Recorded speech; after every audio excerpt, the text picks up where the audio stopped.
Colour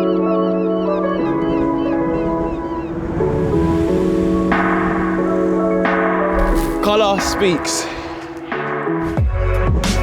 Bleach deep are the threads that weave together our culture. What is the language of colour?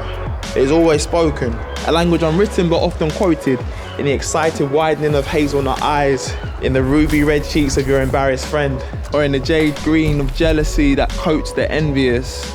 Colour has always spoken to us with a slumbering tongue that whispers shining reminders of iconic moments in history and fashion, the glimmering saffron of Ziggy Stardust, technicolor Pantones of the punk era, or when Prince's purple reigned over the entire globe.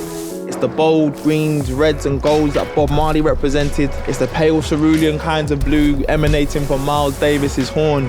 It's the kaleidoscopic colours that grace the covers of Sgt. Pepper's Lonely Hearts Club. It's the luminosity of Carnival from St Paul's to Notting Hill. The hue of autumn leaves that foreshadows winter's chill. Colour speaks. And this language marks a statement across the fabric of our times. A language of our histories. A language as old as the wine red blood that runs through our veins. A language with no tongue needed to communicate.